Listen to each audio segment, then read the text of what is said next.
So, we all know that losing your sight can cause you to not be able to see things very well. But, did you also know that sight loss can potentially cause you to see things that aren't even really there? What's up, VIPs? Welcome to my channel, and today we're talking about something called Charles Bonnet Syndrome. Now, who in the world is Charles Bonnet? Well, he was a guy a long time ago who watched his grandfather deal with sight loss and the things that he experienced, and he ended up writing about it. And what happened was his grandfather was seeing things that weren't really there. There were hallucinations that he was experiencing, and it was caused by sight loss. By the way, if you're new to the channel, my name is Derek, and I help people just like you to discover life after sight loss. On this channel, you'll find product reviews, life advice, encouragement, how-tos, and so much more. So if you're new here, consider subscribing to my channel so that you don't miss another single video. Now, you might be wondering how in the world sight loss causes hallucinations whenever you can't see that well. How in the world are you seeing things that aren't really there? Well, it's interesting because your brain is almost trying to put together a picture because now your sight is limited. And what happens is they put together this picture of things that aren't really there. Now, these things can be something like patterns. They could just be maybe, green squares and pink dots. It could be people, just random people in your house, or little tiny men or something like that. It could be animals. It could be a double-decker bus in your kitchen. It could be all kinds of things because they're hallucinations and are not really there. Now, it could make sense in the situation, something like, maybe a cow in a field where there normally are cows, or it could be like that double-decker bus in your kitchen, which doesn't, make sense being there. But regardless, they are hallucinations and they're not real. The thing to remember is that Charles Bonnet Syndrome is not a mental condition. It's not that you have Alzheimer's or that you're suffering from some mental health issue. It is caused by sight loss and how your brain interacts with the loss of your sight.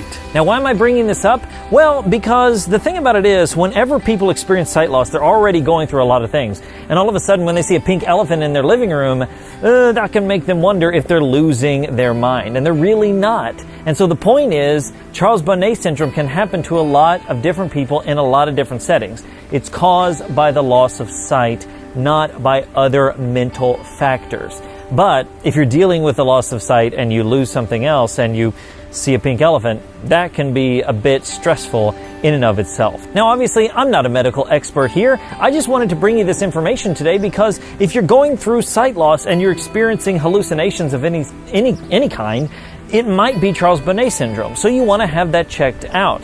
And if it's, not any other such thing, and it is Charles Bonnet, you can know that, hey, this isn't a mental condition and I'm just dealing with this because of sight loss. I'm going to include a link down below in the description box to a big article from RNIB, which is the Royal National Institute on Blindness, and basically they give you a whole bunch of information about it, ways to cope with it, and some resources as well. Again, I'm not a medical expert, so I can't give you the exact details on things, but it's important to talk about it and share, hey, this is what's going on, because it can be a bit iffy if you're like, I just lost my sight and I'm seeing something weird. Should I tell somebody about this?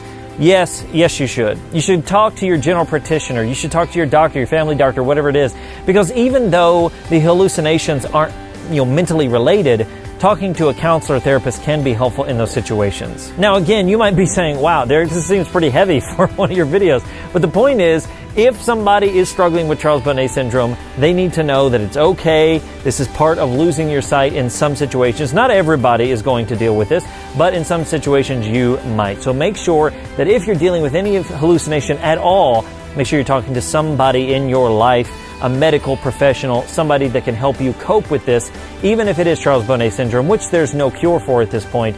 They can help you cope with what's going on in your life because of the sight loss. Hey, my question for you today is this. Have you ever experienced the symptoms of Charles Bonnet Syndrome? Have you had hallucinations? And how have you coped with it? Because I would love to hear about it, and I know others would as well. So let me know in the comments down below. Hey, if you like this video, if you found it helpful, make sure to give it a big thumbs up, share it with somebody that you know, and subscribe to my channel so that you don't miss another single video. And remember, guys, I'm not a medical professional. Check out that link down below and talk to somebody in your life so that if something like this is going on, you're not dealing with it all alone. Thanks again for watching wherever you are, and until next time, remember that sight loss isn't the end, it's just the beginning. My name is Derek Daniel from LifeAfterSightLoss.com, and I'll see you in the next one.